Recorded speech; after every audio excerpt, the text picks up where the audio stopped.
Bienvenidos todos al tema 1, parte 2.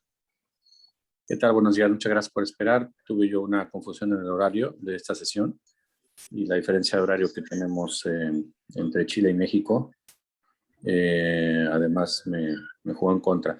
No puedo ahorita proyectar la presentación, no me está funcionando la computadora, voy a iniciar sin presentación. Y bueno, en cuanto funcione esto, me conecto también por la computadora y ya para que tengan una guía más fácil. Entonces, nos habíamos quedado en el tema de las cosmovisiones. Las cosmovisiones son la manera de interpretar la naturaleza, la realidad que nos rodea, y decíamos que depende de qué cosmovisión estemos nosotros asumiendo, en esa cosmovisión que estamos asumiendo, determina o condiciona nuestro acceso a la realidad y por lo tanto las preguntas que hacemos en la investigación.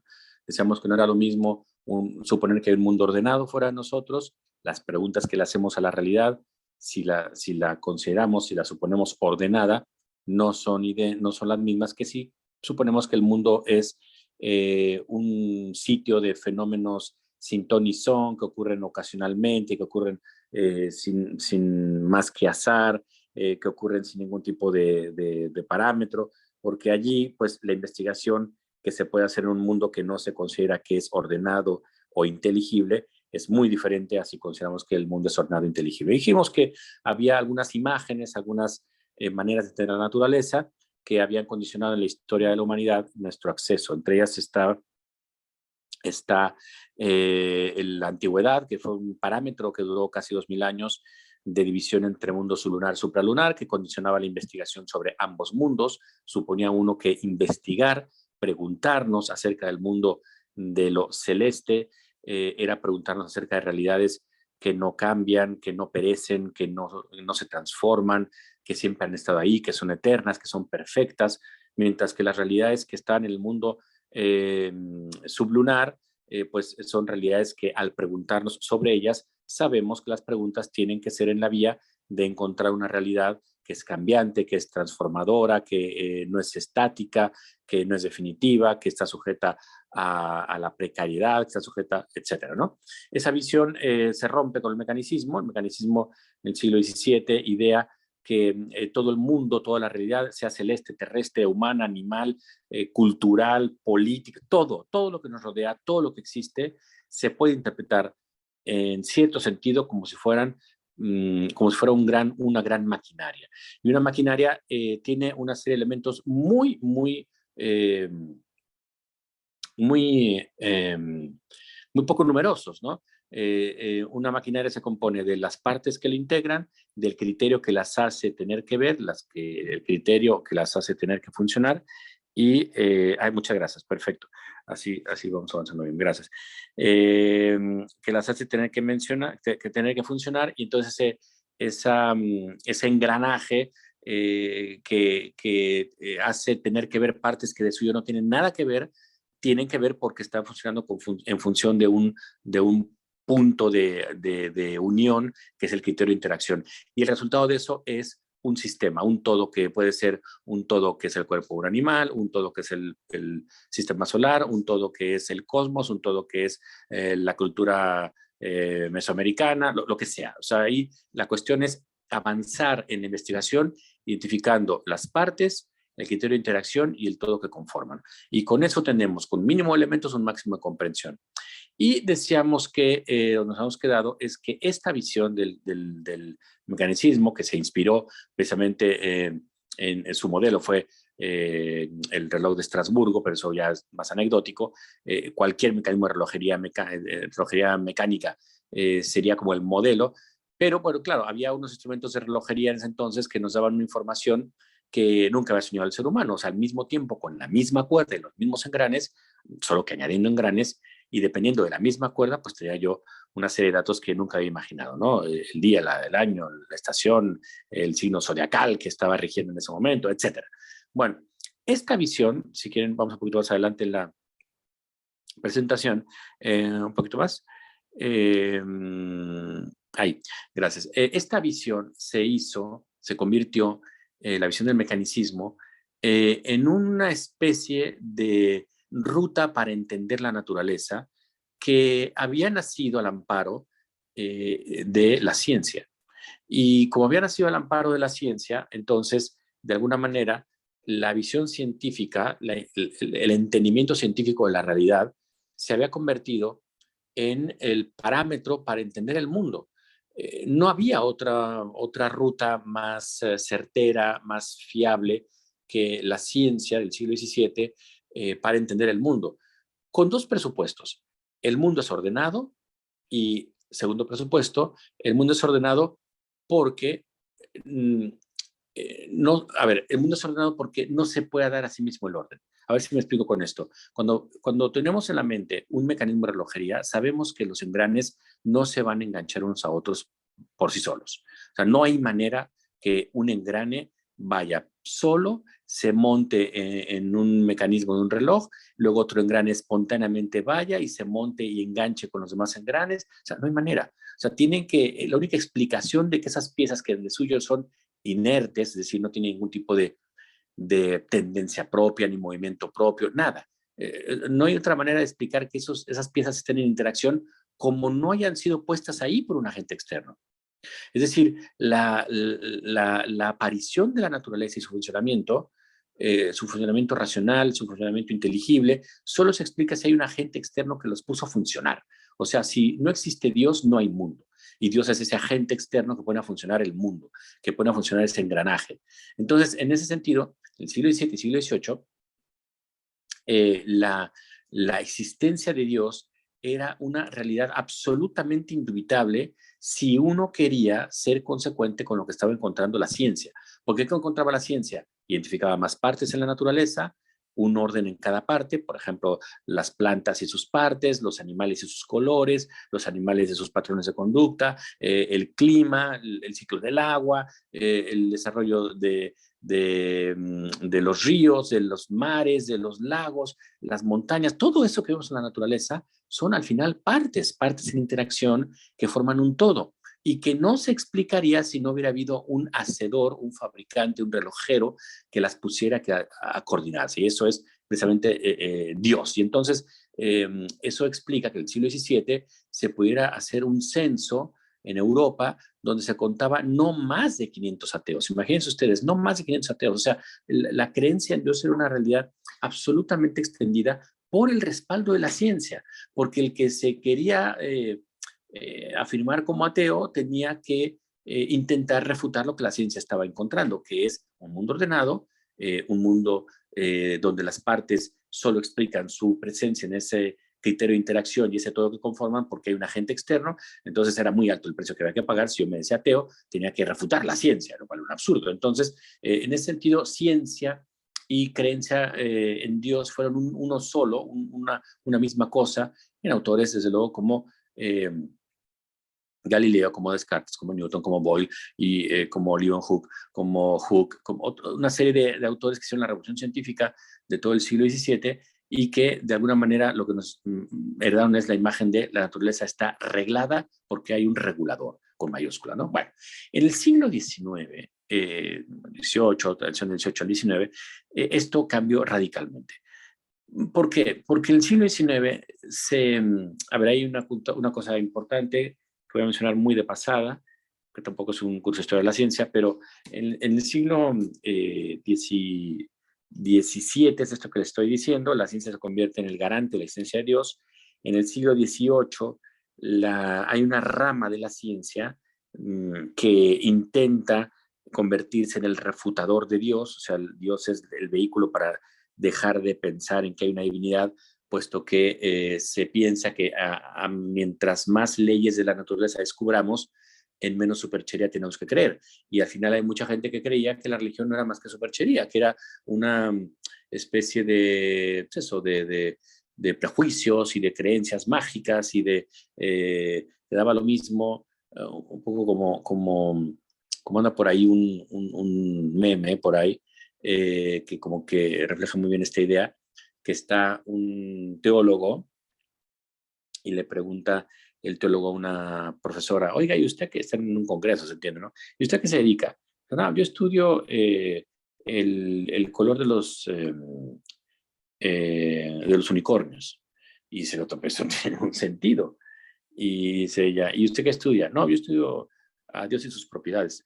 Tanto la misma, ¿no? O sea, un poco esta idea de que estudiar a Dios y estudiar a los extraterrestres o estudiar, no sé, los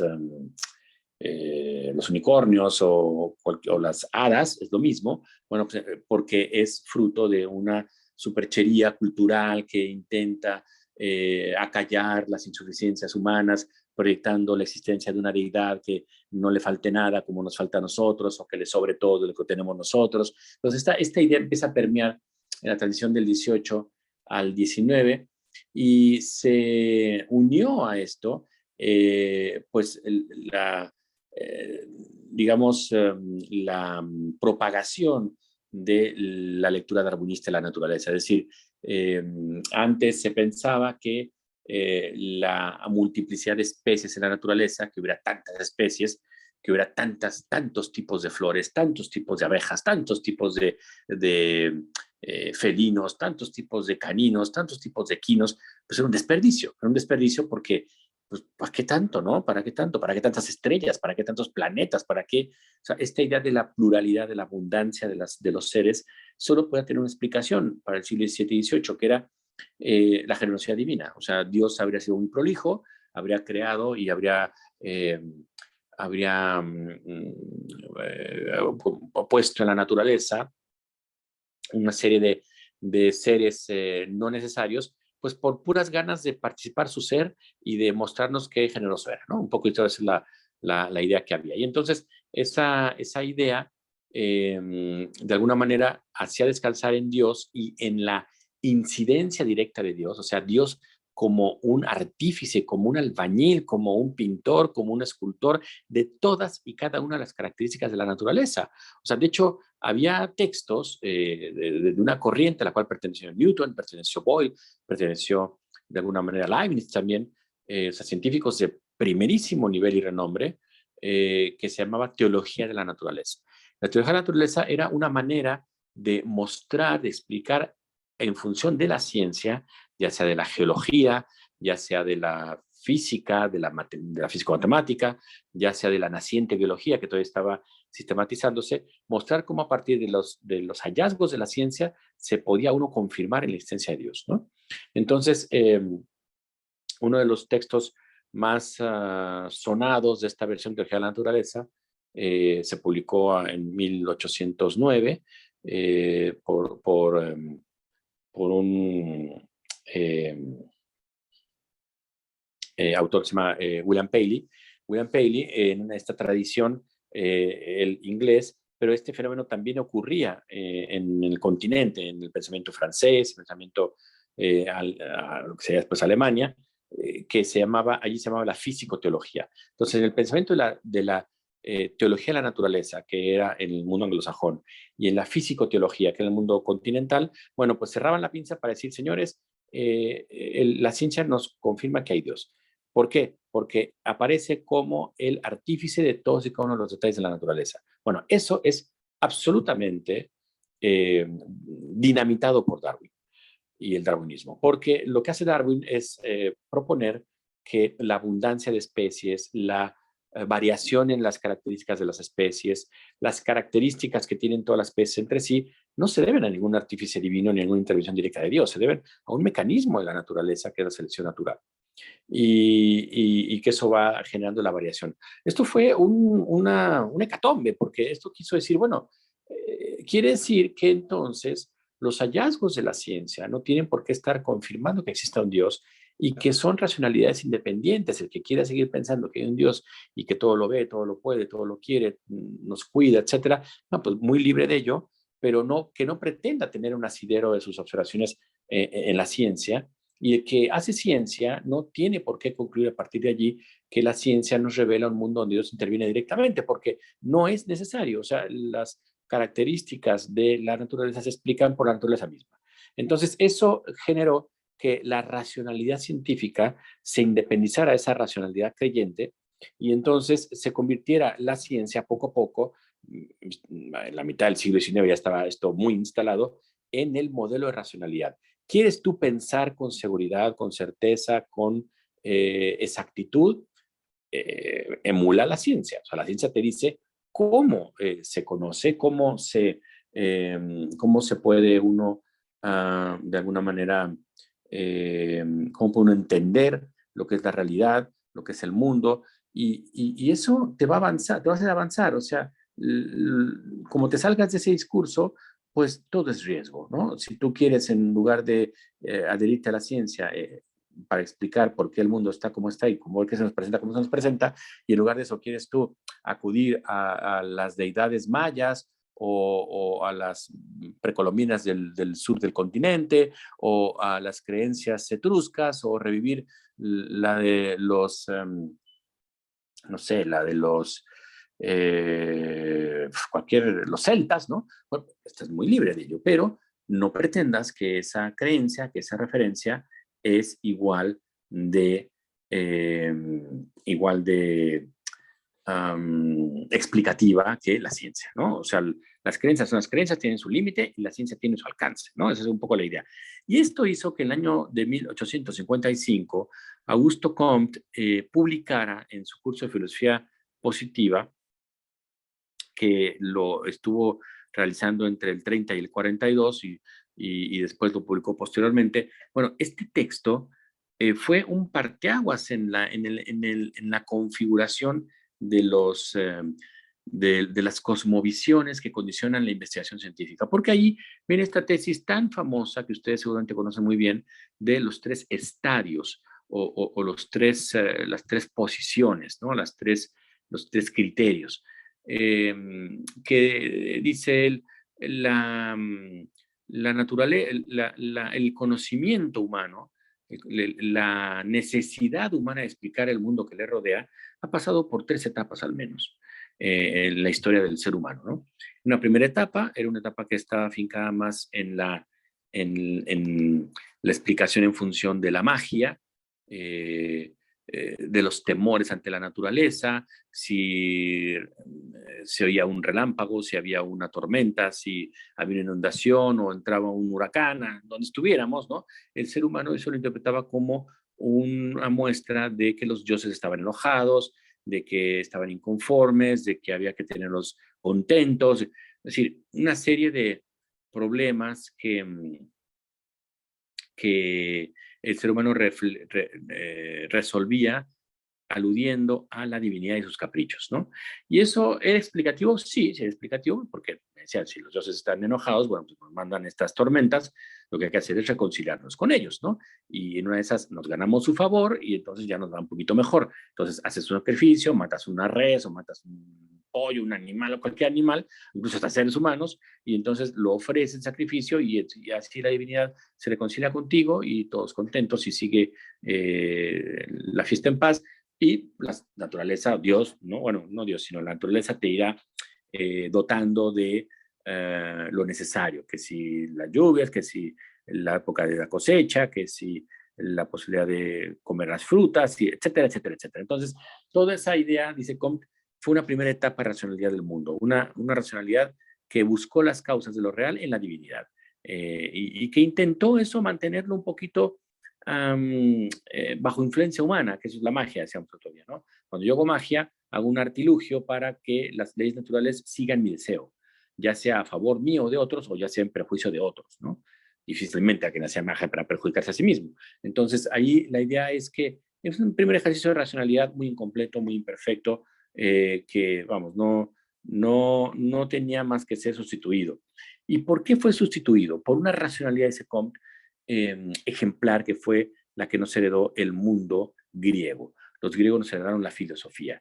Y la filosofía, en comparación a la magia, es diametralmente superior, porque dice Comte, la filosofía te da la explicación causal, te da una explicación racional, te dice qué fenómenos son los que detonaron qué otros, qué tipo de realidades son producidas por qué tipo de fenómenos o qué tipo de causas. O sea, me da una articulación explicativa que no podía la magia. La magia, de alguna manera, hacía depender todo su discurso en algunos iniciados, en algunos chamanes, en algunos líderes, que son los que van entrenando a los otros, pero durante un buen tiempo sabemos que el aprendiz, lo que sabe el aprendiz, no se corresponde con lo que sabe el maestro, ¿no? Entonces eso va a llevar un buen tiempo. Bueno, en el caso de la filosofía eso no ocurre, aunque hay aprendices de filósofo y hay maestros de filósofo y tal. Aquí la idea es, dice Comte, que la explicación de corte filosófico o la explicación de corte racional filosófico es de mucha mayor envergadura que lo que puede uno hacer a partir de una creencia. ¿Por qué? Porque la mente ahí ya está haciendo un rigor, está diciendo, a ver, vamos a escuchar las razones de lo que está diciendo esta persona, lo que estoy diciendo yo, quiero que los demás entiendan las razones de lo que estoy diciendo, bueno, pues lo voy a argumentar, ¿no? Y entonces en ese sentido, la racionalidad científica, perdón, la racionalidad filosófica sustituyó a la racionalidad mágica, dice Comte, y se llevó al segundo estadio, a una situación cultural, la racionalidad de la filosofía. La filosofía fue la segunda gran etapa que la inquietud humana tuvo que transitar. Primero transitó por una etapa de magia e ignorancia, y luego transitó por una etapa de explicación racional, ¿no? Entonces, bueno, pues después de esto vino una tercera etapa, dice Comte, que es una etapa que fue sustituida, la de la razón filosófica, que fue muy benéfica, lo que sea, pero que no puede competir con la racionalidad científica. O sea, la ciencia es la tercera etapa, el tercer estadio de la cultura humana, mucho, muy superior al de la filosofía, porque la racionalidad científica me hace poder estudiar los hechos de la naturaleza, no mis invenciones, no el resultado de mis elucubraciones, no, los hechos reales, hechos concretos de la naturaleza. Y claro, los hechos dados, los hechos ya ocurridos, se suelen conocer como hechos positivos, ¿no? Lo positivo es lo manifestado, lo palpable, lo experimentable, lo comprensible por todos, eso es lo positivo. Si ustedes recordarán, alguno de ustedes que les haya tocado todavía en el bachillerato, no sé ahora cómo es el asunto, pero en el bachillerato te tocaba antes, en algún momento, unas clases de derecho positivo, ¿no? Derecho positivo mexicano. Si alguno de ustedes lo cursó, lo recordará. ¿Y qué se veía en ese derecho positivo mexicano? Pues el derecho ya decretado, o sea, la Constitución, algunos reglamentos, una introducción, ¿no? Pero ¿por qué? Porque el derecho positivo es el derecho ya juzgado, el derecho ya promulgado, el derecho que ya se ha convertido en leyes concretas reconocibles por todos. Bueno, pues de ahí, un poco con ese espíritu, Augusto Comte llama positivismo a esta postura que hace que la racionalidad se ocupe exclusivamente, preferentemente, de hechos dados, de hechos positivos, de hechos probados, ¿no? Y esto es lo que hace que él le llame a esto positivismo, ¿no? Porque es una doctrina que de alguna manera da la idea de que estamos hablando de fenómenos o de hechos que todo mundo puede ver, todo mundo puede rastrear, todo mundo puede experimentar, que son los hechos que le interesan a la ciencia. Los hechos científicos son los que le interesan a la ciencia, los hechos dados, los fenómenos ocurridos, los fenómenos concretos. Los fenómenos de creencias personales, los fenómenos de argumentaciones, de las posturas filosóficas de cada quien, de su ideología, eso no le interesa a la ciencia. Entonces, es por lo cual Comte dice, realmente la gran cosmovisión importante a la que tenemos nosotros que adherirnos es a la cosmovisión del estudio de los hechos dados, del estudio de la ciencia. Por eso este es el tercer estadio, un estadio, una situación, un criterio, un parámetro que sustituye al filosófico y que obviamente sustituye al mágico y hace avanzar al pensamiento. ¿Cómo se avanza en el pensamiento? Bueno, pues se avanza fundamentalmente a partir de los criterios de la ciencia experimental, ¿no? La ciencia experimental, las ciencias naturales, etc.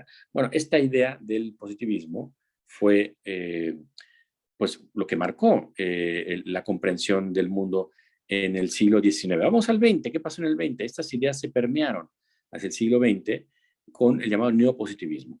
Y aquí se planteó en una especie de recuperación del positivismo del siglo XIX de Augusto Comte, los autores neopositivistas de principios del siglo XX instalaron todavía con más fuerza que la racionalidad científica no solamente era un tipo de racionalidad que nos daba un conocimiento más seguro que el resto de los conocimientos, ¿no? Sino que además de todo, era una racionalidad eh, que de alguna manera, ¿cómo se dice esto? Desnudaba, exhibía otros tipos de racionalidad que no lo son y que de una manera fraudulenta se hacen pasar por racionalidad o por ejercicios de la racionalidad. Es decir, para los no positivistas, la ciencia tiene como misión, en buena medida, eh, presentarse como un refugio para aquellos tipos de racionalidad que pretenden expresar la realidad y no lo consiguen porque no se adhieren a la ciencia. Es decir, la ciencia se convierte en el paradigma de racionalidad y todos estos ejercicios son un fraude de racionalidad, porque son como si intentaran explicar y realmente no explican, como si intentaran argumentar y realmente no argumentan, como si intentaran decirnos lo que realmente ocurre y no lo logran. ¿Por qué? Porque nos están cometiendo un fraude. Un ejemplo, bueno, dos ejemplos, tres ejemplos, pongo, ¿no? Ponen varios ejemplos, pero tres ejemplos. Uno de ellos, por ejemplo, el marxismo. ¿Qué hace el marxismo? A ver, denme un segundo porque ya entré con la computadora, pero no. A ver, ahí está. Bueno, voy a apagar el celular.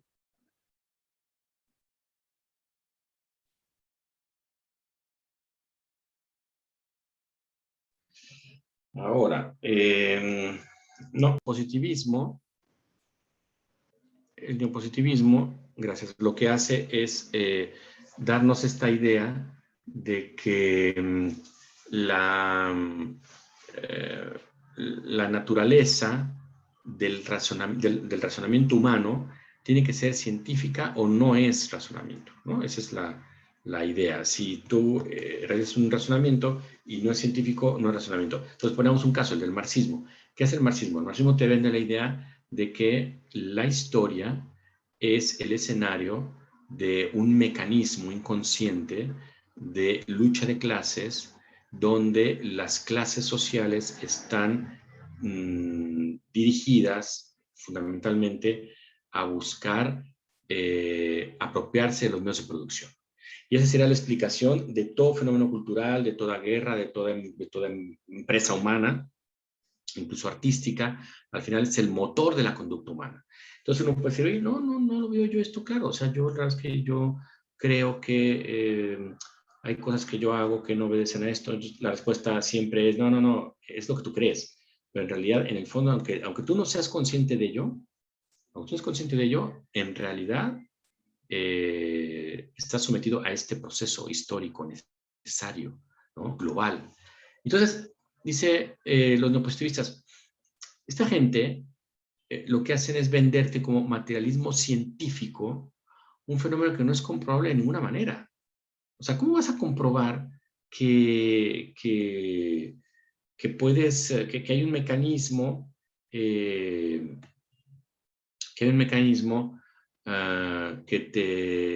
te permite explicar de manera inconsciente todo lo que hace el ser humano, todos los seres humanos de toda la historia, de todas las culturas? O sea, eso no se puede comprobar, es una ideología, no es una racionalidad científica. Es una ideología que interpreta una parte y la convierte en el todo, ¿no? Entonces no es posible decir que esto es así. Segundo ejemplo, ¿qué hace el teólogo?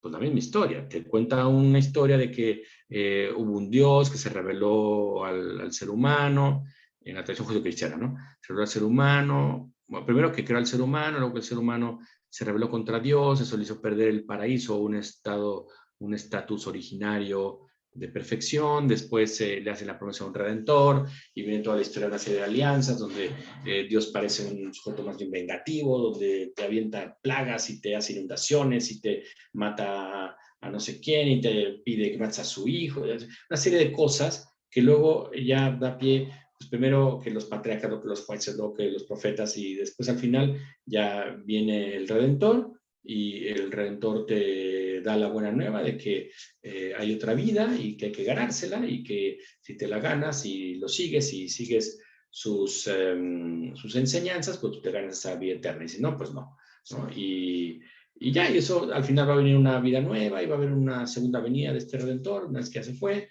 Y entonces, ¿qué tiene que hacer el ser humano? Pues portarse según las enseñanzas. Toda esa idea, dice el neopositivismo, no tiene ninguna diferencia si la comparamos con un relato del Popol Vuh, con un relato del Shilambalamo, con un relato de la Ilíada, con un relato de las guerras medievales, no sé, de juglares. O sea, son historias, literatura. O sea, nadie puede tomarse en serio, dicen ellos, un discurso teológico porque no se puede comprobar de qué hablas. O sea, no puedes comprobar que hay un Dios, no puedes comprobar que Dios es persona, que hay 3 personas, ¿por qué no 9? ¿Por qué no 15? ¿Por qué no más una? Si todo este discurso, dicen ellos, es un asunto cultural que al final estorba a la mente porque la hace falsamente ocuparse de una serie de realidades que no valen la pena, que no le están dando más conocimiento y que sí lo distraen para lo que de verdad importa, ¿no? Entonces, ese asunto, a ver, si quieres, Adriana, puedes quitar porque ya tengo la presentación. Gracias. Entonces, ese criterio lo que hace es que la lectura de la realidad tiene que hacerse usando la mente humana ocupada solamente en aquellos pensamientos que valga la pena como pensamientos, o que sí de alguna manera respondan a lo que es un pensamiento, ¿no? ¿Y qué es un pensamiento? Realmente, ¿qué es pensar? Es decir, hablar, expresarse a partir de los fenómenos demostrables. O sea, que solo lo demostrable es pensable y solo lo pensable es expresable. Tú no puedes intentar expresar algo que no estás pensando. O será muy difícil que pretendieras decirme o decirnos que somos capaces de pensar algo que no podemos decir. Porque si no lo podemos decir, pues no lo puedes pensar. Es un poco lo que ellos planteaban, ¿no? Imaginemos un poquito como cuando te dicen, ¿te acuerdas de aquella canción que cantábamos cuando estábamos jóvenes, que tal y tal? Decía, sí, ¿cuál era? Pues no me acuerdo, la tengo en la punta de la lengua. ¿Cómo era la canción esta? Sí, la tengo, pero no me acuerdo cuál era la canción. Estoy a punto de decírtela, pero no sé, la tengo en la punta de la lengua. Entonces dicen, a ver, tienes la punta de la lengua nada. O sea, si no lo tienes, si no lo puedes decir, es porque en realidad no lo tienes en la mente. No lo tienes, es un engaño, ¿no? Es un engaño. Entonces, la idea de ellos es, si lo tienes en la mente, lo puedes decir. Si no lo puedes decir, entonces no lo tienes en la mente, ¿no? Y entonces el neopositivista te dice, la idea de hablar de realidades como si realmente existieran, cuando en realidad no existen, o no se puede pensar, o no son pensables, es un desperdicio de la mente, es un desperdicio para la inteligencia, es un desperdicio para el ser humano, ¿no? Entonces, ¿qué hay que hacer? Ocuparse exclusivamente de aquellas realidades que son pensables y que son expresables en pensamiento. O sea que solo es pensable lo demostrable, solo lo demostrable es racional, ¿no? Esto se convirtió en lo que se llamó el principio de verificación. El principio de verificación era esto, o sea, solo aceptamos como existente o como real los enunciados que refieren a algo verificable, ¿no? O verificable. Bueno, esto, vamos a ver, tuvo sus críticos, ¿no? Tuvo sus críticos importantes. Hay una crítica que voy a intentar explicar rápido a este planteamiento, porque ya ven con esto cómo el neopositivismo plantea una gran cosmovisión que te condiciona la investigación. O sea, ¿de qué vale la pena preguntarse? De lo demostrable, porque es lo único pensable. De todo el mundo filosófico, metafísico, que si el ser, que si el no ser, que si el acto, que si la potencia, que si la forma, que todo eso no dice nada. Dicen ellos, eso es como literatura y de la mala. Porque, ok, tú lees a Borges y te habla de unas historias, ¿no? Todas fantasiosas, o Cortázar, o vas a la literatura épica, o vas a las tragedias, y pues sí, puedes hasta empatizar con los personajes, y Antígona no le dejan enterrar a su hermano y tal. O sea, ese tipo de cosas tú puedes empatizar, pero sabes que son historias artificiales, no existieron. O sea, sabes que eso no es real, sabes que estás haciendo literatura, pero el filósofo que te avienta un discurso diciendo, sí, el ser es idéntico a sí mismo, y el ser es un ser para sí, para la nada, consigo mismo y hacia otros. ¿Qué es esto? ¿De qué hablas? Dicen ellos, es como un pianista que le cortaran las manos. Se queda frustrado porque no puede expresarse. Él piensa que hace música, pero está aporreando nada más el teclado y no hace más que ruido.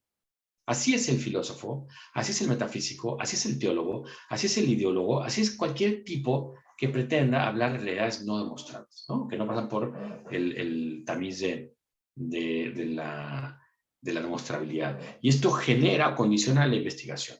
¿De qué vale la pena investigar? Solamente lo demostrable. No vale la pena hacer teología, ¿qué es esto? Es como hablar de los unicornios, ¿no? O no vale la pena hacer metafísica, pues la misma historia, y es hablar de literatura aburridísima y además mal escrita, un lenguaje que nadie entiende. Entonces, para eso, pues mejor te lees literatura de verdad o poesía de verdad, y no los diálogos platónicos que es un estilo cero entretenido, ya no digamos de Aristóteles, que te pegas un tiro de lo burgués que son. Si te quieres tú adentrar en ellas en plan estético, ¿no? O sea, no hay manera. Si para que llegara un filósofo que escribía bien, tuvo que pasar muchos siglos. Nietzsche es un filósofo muy atractivo porque escribe muy bien. Otro asunto es lo que diga o deja de decir. Pero entonces, esta idea del positivista, del neopositivista, es solo demostrar lo indispensable. Hay una crítica que decía yo que quería explicar brevemente, que se enderezó contra esto, que era la idea de, vamos a ver, en la Edad Media se ponía un ejercicio que es el siguiente. Se escribía una frase, ya que tengo aquí la presentación, voy a escribirla aquí para que se vea y lo podamos usar. Miren, esta frase, vamos a ponerlo aquí. Ahorita la quito porque si no, lo escrito aquí es falso. Entonces uno se preguntaba, oye, ¿lo escrito ahí es falso? Y entonces dice, bueno, lo escrito ahí es falso. Es que si es falso, si lo escrito ahí es falso, es verdadero. Pero no puede ser verdadero porque dice que lo escrito ahí es falso. Pero si lo escrito ahí es falso, es falso, pues es que es presente lo que dice ahí, o sea, es verdadero. ¿Qué hacemos? ¿Lo escrito ahí es falso o verdadero? O sea, ¿lo escrito ahí es falso o es verdadero? Y entonces esto le metió en problemas al mundo medieval durante años, y el mundo medieval duró 10 siglos, pues ya ustedes podrán entender que al menos los últimos 3 siglos, 2 siglos por lo menos, sí que se entretuvieron en esto, ¿no? Lo escrito ahí es falso, es verdadero. ¿Qué rayos? Entonces, un problema como este, de no poder declarar si es falso o verdadero, porque si declaras que es falso, es verdadero, y por lo tanto ya no dice lo escrito ahí, porque entonces lo que ahí dice que es falso, pero si es verdadero, entonces se pierde el sentido de lo que dice ahí, porque dice lo escrito aquí es falso. No puede decir que es verdadero porque dice ahí que es falso, ¿no? Pero si en efecto lo escrito ahí es falso, es que es verdadero, ¿no? Entonces, si es verdadero, es falso, verdadero. Entonces es una contradicción. Eso no se puede aceptar. Entonces, eso se llama una paradoja. Una paradoja porque una paradoja es un argumento que sigas tú cualquiera de las posibles rutas que te plantea el argumento, llegas a lo mismo. Si dices que es falso, entonces es verdadero. Si es que es verdadero, entonces no es lo que dice ahí. Lo que dice ahí es falso, ¿no? Entonces te contradices. Y entonces esta paradoja se resuelve a ver, si no hubiéramos entrado tarde y no hubiera yo tardado en entrar y tal, haríamos un ejercicio ahorita para ver ustedes qué opinan, pero vamos un poco de tarde. Entonces, nada más les digo un poco que eso se resuelve diciendo que en realidad ahí no hay nada escrito. No hay nada escrito. Oiga, pero estoy viendo ahí un artículo, hay un sujeto, hay un verbo, hay un adjetivo. ¿Cómo que no? A ver, hay sujeto verbo predicado. ¿De qué me habla? Hay escrito algo ahí. Sí, pero es que ahí no refiere a nada. O sea, lo escrito aquí es falso. ¿Qué es lo escrito aquí? ¿Qué es lo escrito aquí? Porque cuando yo hago una referencia, cuando una proposición o un enunciado, lo natural es que ese enunciado exprese algo, al menos, o sea, puede expresar algo que tengo más en mi cabeza o algo que está fuera de mí, ¿no? O sea, un enunciado puede expresar algo acerca de algo que estoy pensando o algo que existe fuera de mi mente. Pero sé que al menos el enunciado tiene que expresar algo que sea diferente del enunciado. Porque si el enunciado expresa el enunciado mismo, no está expresando nada diferente al enunciado. Entonces, ¿qué pasa en este caso? Lo escrito aquí es falso, pero ¿qué es lo escrito? Es que no hay nada a lo cual está haciendo alusión, porque lo escrito refiere al mismo enunciado. Entonces, al no referir a nada ajeno al enunciado, caemos en el problema de tener un conjunto donde el único elemento dentro de ese conjunto es el conjunto mismo. Es un conjunto que no tiene elementos, tiene un solo elemento, que es el conjunto mismo. Y eso te genera una apoya. Todo conjunto debe tener un elemento que sea ajeno al conjunto. Todo conjunto de manzanas debe poder decir, tengamos un conjunto de manzanas, donde el conjunto no es una manzana. El conjunto es un grupo de manzanas.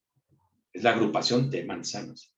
Una cosa es la agrupación y otra cosa es manzanas. Tan es así que puedo tener agrupación de manzanas, de piñas, de peras o de mangos. Yo tengo agrupación. Entonces yo no puedo tener un conjunto donde el único elemento es el conjunto mismo, porque son paradojas. ¿Qué se relaciona esto con el principio de verificación? Pues que al final del día, si yo digo, solo lo demostrable es pensable, es que esto no lo puedes demostrar. No puedes demostrar que solo demostrar es pensable. Entonces, como no lo puedes demostrar, entonces tampoco este principio es pensable. La temor es de acuerdo. En fin, estas cuestiones sí salieron al paso, las rehicieron el principio de verificación, pero lo que quiero decir es que es una propuesta que fue muy sugerente, que hizo que los individuos, los pensadores, de alguna manera tomaran una especie de cruzada en contra de las argumentaciones filosóficas, teológicas, metafísicas, mágicas, o sea, lo pusieron todo en la misma bolsa, ¿no?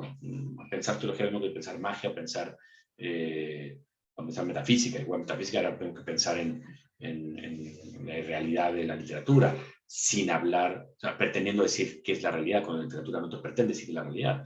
Entonces, esto hizo que el positivismo se convirtiera en un criterio de demarcación, un criterio de distinción entre qué vale la pena, en qué vale la pena ocupar la razón y qué es un desperdicio de la razón. Todo el mundo es libre de querer hacer teología, de querer hacer metafísica, de querer hacer ideología, también todo el mundo es libre, pero dos condiciones. No pretendas que ese ejercicio en la teología, en la literatura, en el arte o en la política, etcétera, no pretendas que esa argumentación me dice lo que es la realidad. Porque no puede. Para decirme que la realidad tiene que ajustarse a la condición de demostrabilidad.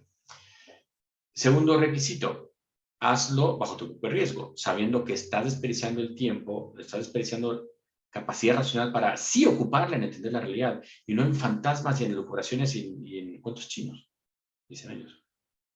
Entonces, esta postura,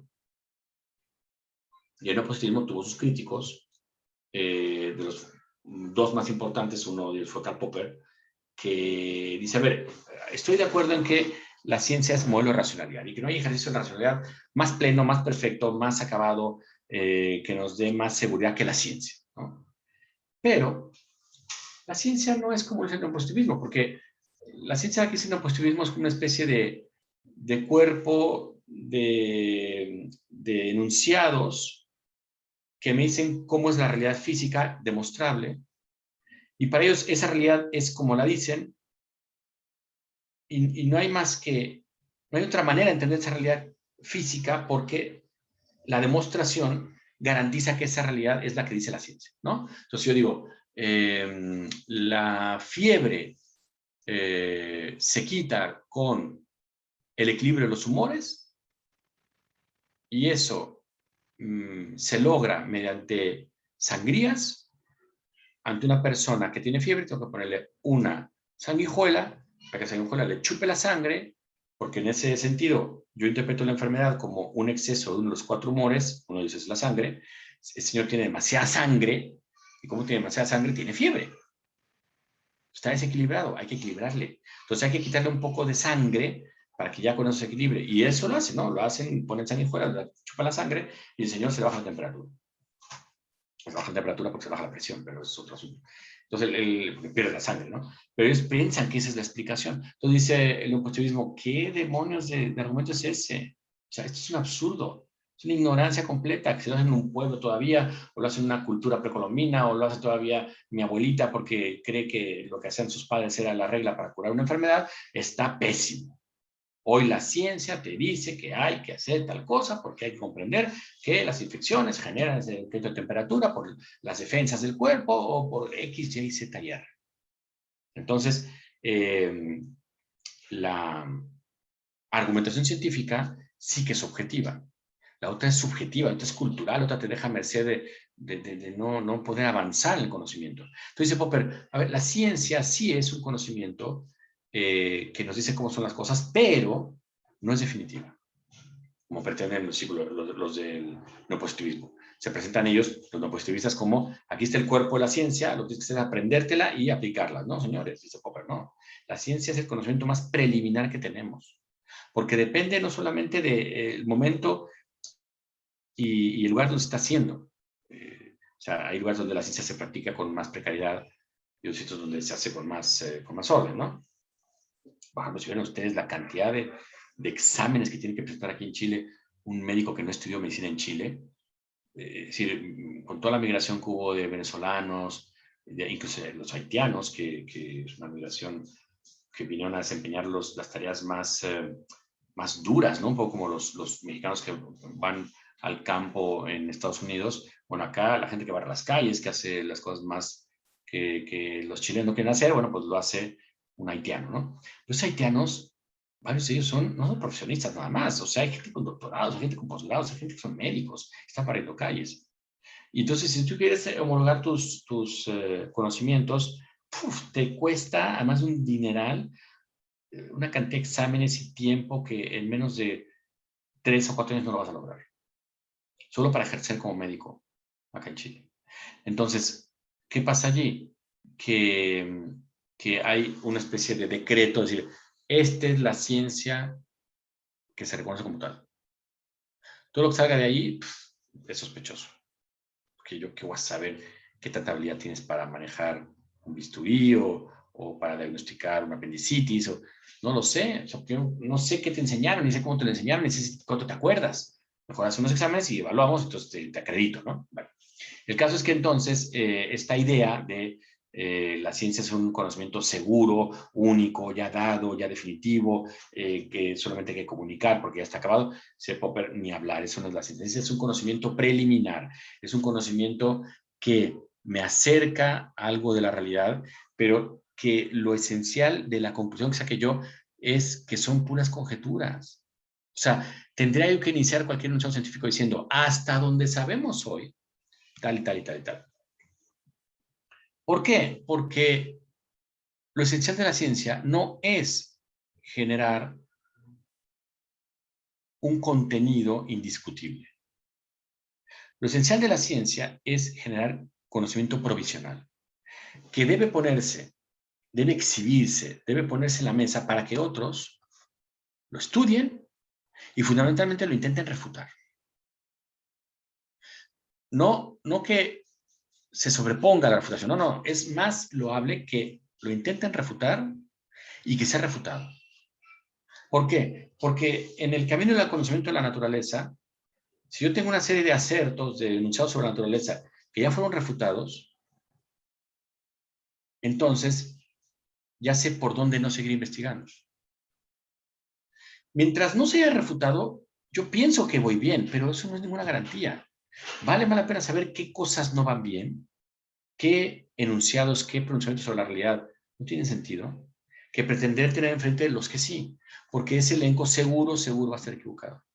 Porque yo no puedo estar conociendo toda la realidad de golpe, experimentar todos los fenómenos físicos, químicos y biológicos de golpe para decir ya tengo el catálogo definitivo y exclusivo y único. No, porque además, encima de todo, la realidad es evolutiva. O sea, digo, se evolucionan, el cosmos evoluciona, entonces no puede tener nada definitivo, nunca. Por lo tanto, la esencia del conocimiento científico es la provisionalidad. Yo hago conjeturas y los someto a refutación. Y los demás ya me dirán, pues mira, sí, este enunciado tiene sentido, tal asteroide, pues sí es de cuidado, hay que seguir estudiando porque lo que dice está bien, pero hasta donde sabemos puede ser de cuidado. Pero luego pasan 40 años, te das cuenta, no, sabes que pensamos que esto era de cuidado y hasta hicimos un escudo espacial para con láseres romper ese meteorito. ¿Y quién nos iba a decir que en realidad pues era un objeto que había sido atrapado por la trayectoria de uno de los planetas, pero ya se fue? O sea, entonces ya no es una amenaza, ya no es un meteorito, ya. Entonces ahí ya cambiamos. O sea, en el momento que necesitábamos una serie de acertos, los hicimos, ¿no? Este meteorito es peligroso porque tiene tantos kilómetros, se puede irrumpir a tal grado en la Tierra y puede provocar un calentamiento como el que acabó con los dinosaurios, etcétera, ¿no? O sea, eso. Pero una vez que se sabe que el meteorito, pues ni siquiera es meteorito, sino que ya se salió del sistema solar, bueno, ya todo lo que dijiste, pues ya no tiene sentido. O sea, ya, miren, hasta ahí quedó y no pasa nada, es anecdótico. Pero en el caso de la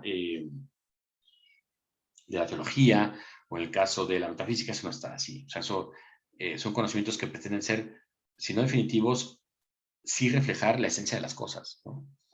Y la esencia no cambia de un día para otro, las esencias se mantienen, no obstante los cambios. Entonces, aquí el asunto es, la ciencia es un conjunto, es un ejercicio de conjeturas y refutaciones, es lo sano, que intenten refutar. Ahora, si nadie me refuta, eso no es una garantía para mí, es más una sospecha. Quizá tengo que ir con un público todavía más agudo, o que sepa más, o que sea más brillante, porque este otro público no me objetó nada. Voy a este otro público y entonces ahí sí, lo que espero es que me objeten cosas, porque lo importante de la investigación científica es que se asome provisionalmente a la realidad. Provisionalmente. ¿Eso implica que avanza la ciencia? Pues sí, sí avanza la ciencia, pero tiene unos criterios de avance diferentes, ¿no? O sea, la ciencia busca, según Popper, la verdad de manera asintótica, es decir, nunca la consigue del todo. Consigue una parte, consigue un reflejo, lo asume, sabe que eso es cambiante, sabe que eso es precario, sabe que eso es limitado, que habrá mejores instrumentos científicos en el futuro, que habrá más herramientas después. Entonces espera. Y dice, bueno, pues vamos a ver, ya veremos, ¿no? Entonces la ciencia hace eso. Y por tanto, la ciencia hace contrastar los conocimientos falseables, ¿no? Con los dogmatismos. Es decir, el dogmatismo que dice, el dogmatismo no se pregunta sobre si es verdad o no, sino que simplemente lo asume y lo enseña, ¿no? Hay X dogmas, entonces yo, si creo en tal dogma, no me estoy preguntando a cada momento, ay, Dios mío, a ver, aclárame, no entiendo cómo es posible que esto que dices sea así, no, simplemente ya, o sea, lo crees, lo aceptas. Oye, pero estás anulando tu razón. No, porque la razón está diciendo, a ver, creer eso, dado que alude a un sentido que no es el literal, nos rebasa. Entonces, por tanto, que propongan lo que quieran, ¿no? O sea, si quieren eso de que son dogmatismos frente al conocimiento, bueno, al final la idea de de plantear escenarios como este es mostrar que hay diferentes condicionamientos de la investigación, ¿no? Una persona que asumiera la cosmovisión popperiana, es decir, en la naturaleza, en el estudio de la naturaleza no hay nada definitivo, lo mejor es que nos lo refuten, porque eso nos va a hacer dejar de ocupar la mente en caminos inútiles y ocupar exclusivamente en los que valen la pena. Bueno, pues esto es importante porque quiere decir que la ciencia se convierte en un conocimiento falseable. contra los dogmatismos. En cambio, la teología no. La teología no es un concepto falseable. La teología no le interesa poner en la mesa un argumento para que después lo refuten y ver cómo lo puede afinar. No, le dice, si tú no crees en esto, así como está expuesto, pues con la pena te tienes que ir, ¿no? O sea, no puedes, no vale la pena que expresamente coincidas en un mundo en el cual lees las cosas diferentes, ¿no? Entonces, es una búsqueda sintótica de la verdad, es una característica de todo el pensamiento humano. Y bueno, y hay otro autor contemporáneo de él, Thomas Kuhn, que dice, a ver, John Popper, sí, la ciencia tiene este asunto que usted dice, ¿no? Pero esta manera de reconocer la persona, de reconocer que un sujeto que está, no sé, descubriendo un tesoro, ¿no? Descubre un tesoro y ese tesoro se lo quiere quedar, ¿no? Pero la nación llega y dice, ¿sabes qué? Este tesoro no es tuyo, es de la nación. Y entonces, vamos a comprobarlo. ¿Cómo compruebas eso? O sea, vas a la ley. A ver, la ley dice que todo lo que encuentres es de la nación y lo demás no puedes tenerlo tú, ¿no? Bueno, ahí hago una prueba. Yo una prueba. Pero si cambian la ley y se modifica por la Constitución, entonces esa referencia pierde valor. Entonces, la ciencia es un conjunto de expresiones sobre la naturaleza que, de alguna manera, serán siempre preliminares, porque si no lo fueran, si la ciencia pretendiera que ya llegó a explicar la naturaleza, dejaría de preguntar, dejaría de investigar. Y al dejar de investigar, se pierde la realidad, se pierde el descubrimiento de esa realidad. ¿Qué hace el teólogo? El teólogo ya no discute. El teólogo te plantea, aquí están mis dogmas. ¿No te gustan? Pues lo siento, yo creo en esto. No estoy dispuesto a negociarlo. Dice, si la ciencia se comportara así, sería una ciencia dogmática, ¿no? Entonces dice Kuhn, a ver, sí, tiene razón Popper en que la ciencia se diferencia del conocimiento que no es científico, tiene razón en que es preliminar, pero lo que no tiene razón es en el mecanismo como se construye la ciencia, porque al final la ciencia la hacen los científicos, ¿no? La ciencia la hacen los científicos, y los científicos son los que terminan a qué le llaman ciencia, a qué no le llaman ciencia. Y entonces, esos científicos tampoco vienen a una aguja de cristal. O sea, son científicos que están en un contexto social, político, económico determinado. Y que no son impermeables a esos contextos en los cuales se encuentran. Pensemos cómo puede pensar un médico ideologizado, no sé, de algún régimen dictatorial latinoamericano, ¿no?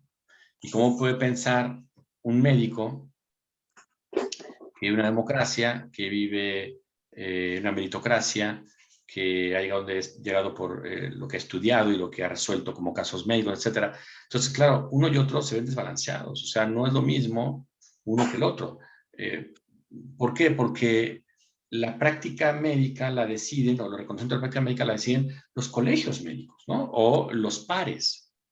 Se presentan publicaciones, los pares califican la publicación y dicen, ¿sabes qué? Este avance para el COVID no, es que no da mucha esperanza, no tiene mucho sentido. Otros dicen, no, mira, esta información creo que vale la pena, vamos a hacer un grupo de investigación, apliquemos esto, pues mira, sí se confirmó, muy bien. Y entonces ellos validan qué tipo de procedimiento se hace, porque son los que saben. Y eso le llama Kuhn la ciencia normal. O sea, la ciencia pasa por un estado de normalidad, que es la ciencia reconocida por los que saben, por los dueños del balón, por los que te van a decir qué es ciencia. No voy a llamar para que me digan qué es ciencia a un político, ni a un filósofo, ni a un merolico. Voy a llevar a un científico. Así como no llevaría yo a un científico a que me dijera cuál es la mejor escuela para mis hijos. Porque no necesariamente el cálculo que él haga entre número de egresados con éxito, número de egresados sin éxito, tal, no necesariamente eso es lo único que importa cuando yo escojo una escuela para mis hijos. A lo mejor mi único criterio es que esté en esquina. Entonces te desmonta toda la argumentación, digamos, que se estaba pretendiendo tener, ¿no? A ver, hay un micrófono abierto que se nos está colando un poquito el ruido. Entonces, esto implica que, dice Popper, la ciencia se construye de otra manera. Perdón, Kuhn, de otra manera, ¿no? La ciencia opera en función de lo que Thomas Kuhn inventó la noción de paradigma. La ciencia funciona por paradigmas. Y esos paradigmas condicionan la comprensión de la realidad. Y esa comprensión de la realidad, esos paradigmas, intentan resolver ciertos problemas, a los cuales la ciencia se ocupa de estudiarlos y resolverlos. Pero, si surgen problemas que no, para los cuales esta comunidad de científicos normales, entre comillas normales, ¿no? Si surge un problema para el cual ellos no tienen solución, ahí hay un trastocamiento de los paradigmas, del paradigma que estaba viviendo. Pensamos en el COVID. Antes del COVID habíamos tenido, 100 años antes, la última pandemia importante. Vivía muy poca gente que lo pudiera relatar. Y lo que llegaba, pues, lo que ha llegado hasta ahora, pues, ok, sí es una monstruosidad. Se murieron, no sé si 60 millones de personas, 30 millones de personas, no sé cuánto, en la gripe española. O sea, una barbaridad de gente, estaban 5 millones de muertos. Y además duró 3 años aquello, o sea, fue como muy fuerte, ¿no? Y uno puede decir, bueno, pues eso nos dio elementos para investigar estas enfermedades y después desarrollar vacunas, hacer campañas internacionales de vacunación. Bien, pero nos llega el COVID, ¿no? Llega el COVID, y entonces, bueno, ¿qué hacemos ahora? Porque su carácter de propagador, y luego al final te das cuenta, pensaste que era una enfermedad respiratoria, y resulta que es una enfermedad respiratoria, es un síndrome inflamatorio múltiple. Entonces ahí, pues, bueno, ¿qué es esto? Vamos avanzando. Entonces, para los fenómenos que estaba acostumbrada la comunidad científica a resolver, el COVID fue una cosa que no se supo qué hacer. Por otro lado, se contó con la posibilidad de hacer vacunas a tiempo hiper récord, pues porque antes lo que costaba era encontrar el grupo de personas para hacer los experimentos, ¿no? Aquí todo el mundo se ofreció. Entonces, tuviste a media humanidad para probar las vacunas hasta que ya las probaste, entonces dices, bueno, pues ya tenemos vacunas. Pero ¿eso va a ser suficiente? Pues no, es un concepto preliminar. Ahorita acá en Chile se vacunó arriba del 95% por ahí de la población objetivo. Y ahorita van en el 80%, 85% de población con refuerzo. O sea, aquí todo el mundo está vacunado, todo el mundo tiene su refuerzo, todo el mundo tiene, desde los 5 años hasta los 6 años hasta 100 o los que sean, ¿no? O sea, todo el mundo está vacunado. Entonces, ¿eso qué te hace? Los orilló a generar un cambio de paradigma. Un cambio de paradigma de cómo se procedía en la organización, en la gestión de la medicina, la gestión política. O sea, ¿qué se hizo? Se hizo un solo sistema hospitalario, privados y públicos. Es un solo sistema hospitalario. Cae un enfermo, lo llevas a la primera cama que haya. En hospital público o privado, da igual. O sea, hay una reconversión global de camas. Nos ocupamos solamente de COVID. Todos los laboratorios de las universidades, todos los laboratorios de las industrias se van a ocupar de procesar PCRs. Y vamos a ocupar de hacer 70,000 exámenes diarios desde hace un año. Entonces tienes ahí un escenario de cambio de paradigma. Pues todo el mundo tuvo que rehacer su programación de investigación, su programación de operación de los laboratorios, su programación de gestión de hospitales. O sea, tuvo que cambiar su paradigma. Entonces dice Kuhn, pues el médico, sí, muy especialista, muy regido por pares y lo que tú quieras, pero le cae un asunto del entorno social, del entorno político, del entorno económico, y tiene que cambiar. O sea, la ciencia normal es un núcleo de científicos que están dentro de una sociedad real. No están en una burbuja protegida donde solo hagan ciencia. Están a expensas de la política, de la economía. A ver, ¿quién dicta en México la ciencia que se practica? El CONACYT. Cada 6 años se dicen las prioridades de qué tipo de ciencias van a haber para los próximos 6 años. Cuando entró Fox, se dijo a los científicos, señores, la prioridad va a ser un enfoque gerencial de la ciencia. Entonces, señores astrónomos, señores matemáticos, señores filósofos, olvídense de apoyos. No va a haber para esto, pero la ciencia aplicada. Entonces, el científico dice, cuidado, Popper, o sea, el científico está a expensas de mil cosas del entorno que son los que hacen que los problemas ya no sean solucionables por el tipo de paradigma que se sostenía. ¿Qué se hizo al principio de la pandemia? Se atacó el COVID, no voy a mencionar en qué país, se atacó el COVID como si fuera una influenza, ¿no? Grave error. Otros países no hicieron eso. Otros países dijeron, a ver, esto es diferente. Entonces, toda la operación de gestión de la salud que tenemos preparados para la influenza no la vamos a ocupar. Y otros neciamente dijeron, nos vamos a ocupar de la vigilancia de esta epidemia con los parámetros que vigilamos de influenza. Somos súper exitosos. Y tienes ahí el desastre unos meses después. Entonces, ¿qué pasa aquí? Que el científico está a expensas del político, del economista, del sociólogo, del historiador, o sea, de los entornos que contaminan la ciencia. Entonces, en ese sentido, nada de que el científico opere encontrando realidades preliminares, pero, digamos, transparentes a la interpretación de la realidad. No, también hay una serie de ideologizaciones en medio. Imagínense ustedes, piensen en la Academia de Ciencias de la Unión Soviética, que dividía la ciencia en ciencia burguesa y ciencia proletaria. ¿Dónde hemos escuchado eso? ¿Dónde hemos escuchado eso? Y entonces consideraba la genética ciencia burguesa. Pues no se hizo genética en el mundo soviético. Se les ocurrió que era ciencia burguesa. Y otras disciplinas científicas sí le entraron porque era ciencia proletaria. O sea, ideología a tope. Entonces, cuidado, la ciencia normal obedece a paradigmas que se articulan en función de muchos factores, no nada más la ciencia. Cuando la ciencia normal ya no puede, cuando la manera normal de hacer ciencia ya no puede solucionar los problemas, empieza a haber innovaciones, empieza a haber cambios, rutas nuevas, y eso se vuelve en ciencia extraordinaria. Y ya que esa ciencia extraordinaria sí puede resolver los problemas, ya se vuelve otra vez esa ciencia extraordinaria en ciencia normal. Y así, y los paradigmas anteriores son sustituidos por otros paradigmas.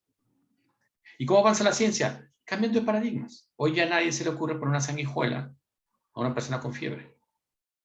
Si tiene una infección, se le da un antibiótico. Ya está. Y si no, pues un antipirético y se le baja la fiebre. Entonces, eso es lo que hace que la ciencia avance, ¿no? Entonces, para ir finalizando ya esta exposición y dar pie al comentario del caso, ¿no? Que sea peor que leyeran. ¿Qué hemos visto hasta ahorita? Hemos visto, depende qué tipo de cosmovisión sostengas, qué tipo de asomo a la realidad hagas, ¿no?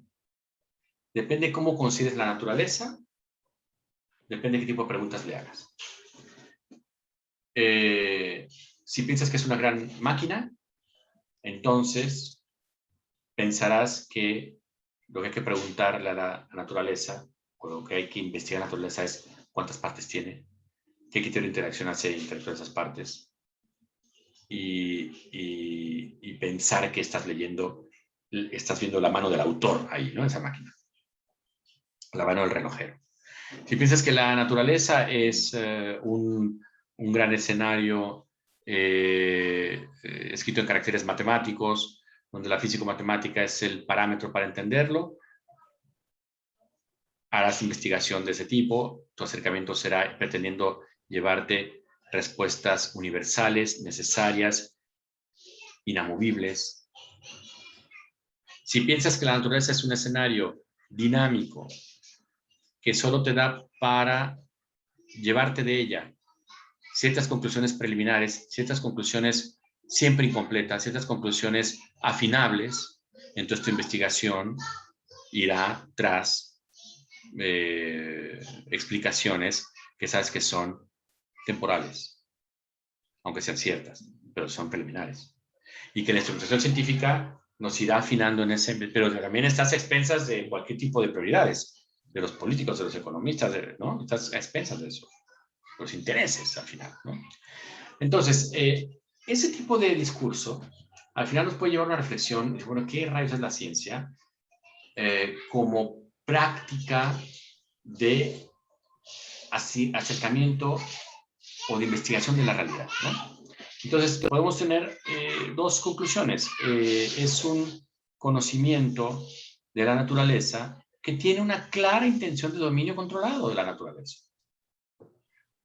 No nada más, no porque toda ciencia tenga que derivar en una ciencia aplicada, sino la misma ciencia básica, el mero conocimiento del funcionamiento natural ya es un cierto dominio controlado de ella. Porque yo puedo conocer en el momento que yo quiera cómo intervenir en ella. Descubro que las bacterias se suelen defender de un agente externo cortando y pegando su ADN. Pues mira qué tal que lo copiamos y nos inventamos la técnica de elección genética, ¿no? Y más todavía a nivel germinal. Entonces puedes hacer todo lo que se te sueña hacia adelante de hacer modificación genética germinal para modificar no solo los individuos que se van a generar, sino hasta su progenie, ¿no? Y hacer seres humanos más capaces, más veloces, más ágiles, etcétera, todo lo que quieras soñar. Bueno, eso copiando un mecanismo natural. ¿Eso va a ser una conquista científica siempre? A lo mejor no, a lo mejor todo el mundo se da cuenta que ¿para qué quieres eso? ¿Para qué quieres usar eso? Si puedes generar nuevas desigualdades que no existen ahorita, entre modificados y no modificados, entre más perfectos y menos perfectos, ¿para qué te metes? Y puede ser que la ciencia diga, no, ¿sabes qué? Por aquí no vayamos. Mejor. O sea, estamos expensas de nuestras reflexiones en la ciencia que al final alude a que es un conocimiento teórico, un conocimiento de la naturaleza que te permite un dominio controlado.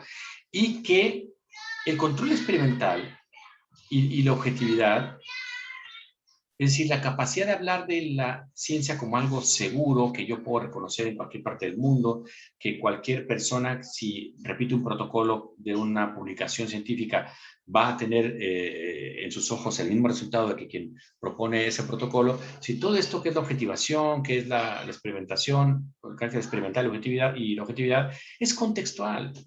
Es contextual, es decir, explicamos lo que podemos con lo que tenemos.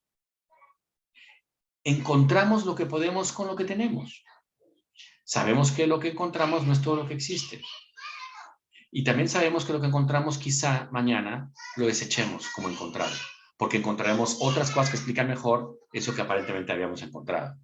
Entonces, en ese sentido, los alcances contextuales, explicativos, son limitados, cosa que pasa en cualquier ejercicio de la razón. Aquí es un punto fundamental si lo comparamos, lo contrastamos con lo que habían asimilado Thomas Kuhn, Karl Popper, los neopositivistas y prácticamente toda la discusión en torno a esos temas que hubo en el siglo XX. Los principios que animan a la ciencia, es decir, que hay un orden en el mundo a descubrir, que es posible entender ese mundo, que es posible identificar esas reglas de interacción. Ese tipo de reglas, hay un mundo a descubrir afuera, está ordenado, es inteligible por mí, etcétera, son los mismos principios que ejercemos con el conocimiento ordinario. Cuando hablamos, cuando reímos, cuando pensamos, ustedes se conectan a esta sesión, se conectan porque piensan que hay una sesión que atender, que va a haber algo, ¿no? Y si veo que no se conectan a eso, hay una frustración, un reclamo, lo que sea, pero piensan que si me conecto a una sesión es porque va a haber una sesión. Y si yo me conecto, pienso que va a haber unos alumnos. Y que estos nombres que están ahí no nomás son inventos de la coordinación para que yo me sienta tranquilo de que hay alguien escuchando y no estoy hablando al aire. No, hay gente ahí. Hay gente detrás del nombre de cada uno de ustedes, hay personas, y hay realidad afuera de nuestra cabeza. Eso lo sabemos en el ejercicio del conocimiento ordinario. No es la ciencia la única que procede así. O sea, que la ciencia no es modelo de racionalidad. Es un modo diferente de racionalidad, pero no un modelo. Lo que requiere la ciencia para proceder no tiene por qué requerirlo el arte, no tiene por qué requerirlo la filosofía, no tiene por qué requerirlo la historia, ni la política, ni la economía, ni la religión, ni una razón analfabeta. No tiene por qué. Las características de la ciencia obedecen a su finalidad, que es encontrar un conocimiento que permite un dominio controlado. Entonces, cuando se investiga en la naturaleza, teniendo esto en la cabeza, que los principios que animan la investigación y la comprensión científica son los mismos principios que animan el conocimiento ordinario, entonces, si el conocimiento ordinario, muchas veces yo me pregunto si realmente estoy acertando o no, si me estoy extrapolando o no, si estoy siguiendo prejuicios o estoy hablando con razón, o estoy argumentando con conocimiento de causa. Si eso me lo pregunto en el conocimiento ordinario, también me lo puedo preguntar en la ciencia.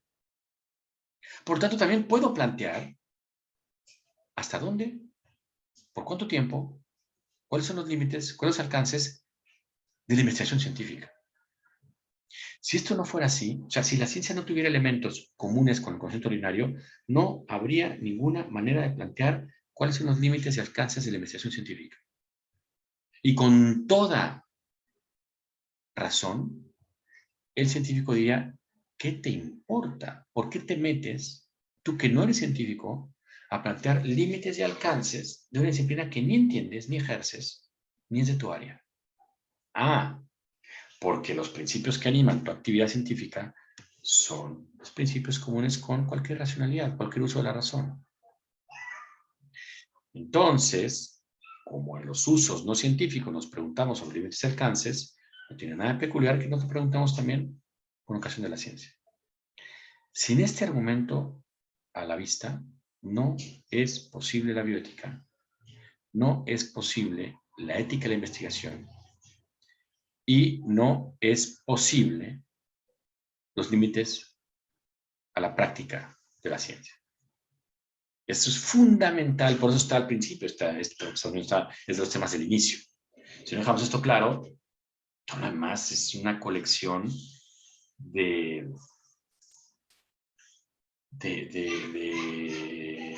locuraciones fantasmagóricas, ¿no? Los criterios bioéticos y los límites de la ética, o sea, la ciencia, o sea, no tendría ningún sentido, ningún sentido. Serían siempre ajenos, siempre inválidos, siempre espurios, siempre espurios.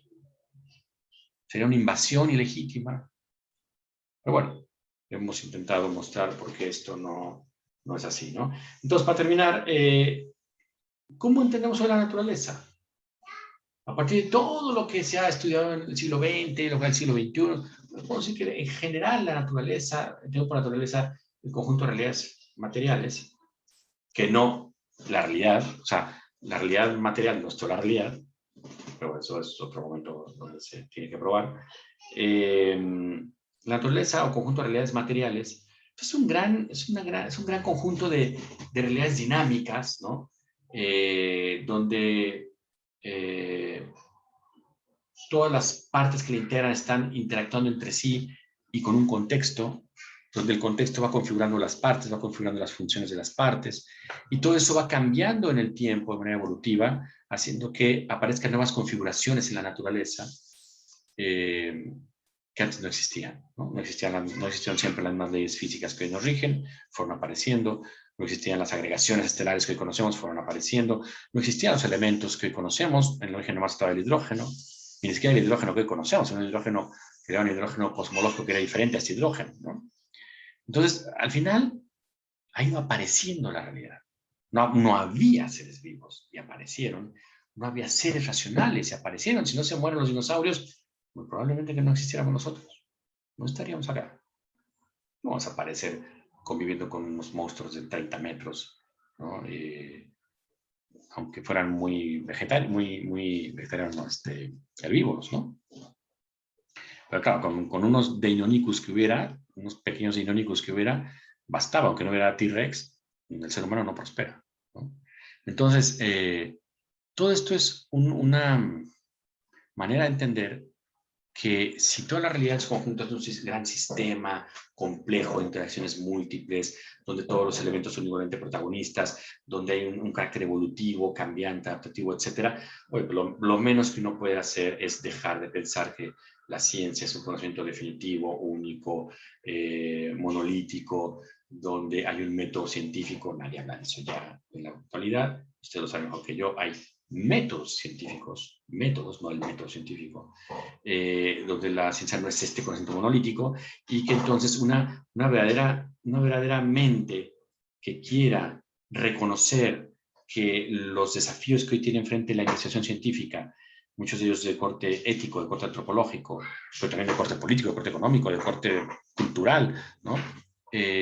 Por ejemplo, el papel que juega la investigación en animales es todo un problema cultural hoy en día. Toda la investigación que hay en día en torno a eliminar el recurso de los animales y de alguna manera apostar por la simulación, bueno, es todo un cambio cultural que también afecta al campo científico. Entonces, todo esto solo se puede afrontar desde una visión interdisciplinar, donde no crea yo que solamente hay una noción unívoca de realidad, una noción unívoca de ciencia, una noción unívoca de método, una noción unívoca de investigación, una noción unívoca de ética, no, sino que la interdisciplinaridad se convierte en una herramienta de comunicación, ¿no? de una causalidad conectiva, donde yo soy capaz de reconocer que todo se relaciona con todo, sin confusión, y que tengo una mente abierta, múltiple, interdisciplinar. Y donde no todo vale igual. Es decir, donde si bien hay fenómenos como el ser humano, que se compone en lo más intrínseco de sí, de elementos que pueden ser de interés para la físico-matemática, al final nosotros somos, podría ser un físico, nuestros cuerpos no son más que regiones de probabilidad subatómica. Sí, pero no nada más somos eso. Porque además de eso, estas regiones subatómicas están articuladas dentro de unos elementos que por los enlaces que tienen han formado moléculas, y esas moléculas forman parte de un funcionamiento orgánico, y eso se compone de células y de tejidos y de órganos y sistemas. Entonces, bueno, somos nada más eso. Y además, no somos nada más órganos, tejidos, no somos nada más órganos, aparatos, sistemas. Somos emotividad, somos contexto, somos cultura, somos entorno, somos ética, somos aspiración, somos trascendencia, somos reflexivos. Entonces allí hay que saber que depende del tema que estemos viendo, a ver qué va primero, qué va después, qué va arriba, qué va abajo, qué es más importante, qué no es tan importante, dependiendo. Pero para eso hay que tener una visión abierta, múltiple, interdisciplinar, y no reduccionista, no unilateral, no parcial o miope. Bien, yo con esto terminaría la exposición de estos temas que tenemos que ver el día de hoy, y hablando de la lectura.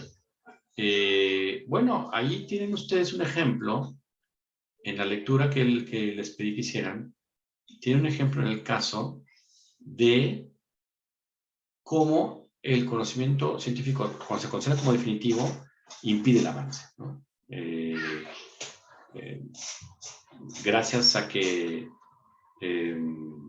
una apertura a principios del siglo XX dejó de verse como real esto que decían los textos de física al final del siglo XIX. Ya conocemos de manera completa el universo, ahora lo que hay que hacer es difundir este conocimiento. Ya amanece en 1900 con otra física completa. Primero mecánica cuántica, luego la relatividad de Einstein, primero la especial, luego la general, y luego sistemas complejos, sistemas caóticos, evolución del cosmos, que se supo antier, ¿no? En el año 65 que el cosmos evolucionaba, se terminó encima otro mundo, otra realidad material, ¿no? Entonces, este texto me parece que ilustra bien las ventajas de no considerar el conocimiento científico como definitivo, ¿no? Porque tú puedes avanzar en la instrumentación científica y sin embargo considerar como definitivo el conocimiento científico. O sea, no nada más avanzar en la instrumentación científica implica que avanzarás en una noción de conocimiento científico más moldeable o menos monolítica. No, puedes incluso avanzar como avanzó el uso del microscopio. El microscopio de Leeuwenhoek se usó bajo un paradigma mecanicista. Y eso no cambió hasta hasta los años 30 del siglo XX, ¿no? Cuando se hace la síntesis entre genética y evolución, ahí hay otra noción de qué vas a encontrar en lo microfísico, porque mientras tanto ibas confirmando que ibas avanzando en la descripción de partes mecánicas, ¿no? De la célula como una parte mecánica, como una parte en un todo mecánico que se relaciona con los efectos de interacción. Bien, no sé si hay algún comentario, pregunta, reflexión, etcétera, que quieran que comentemos en este momento.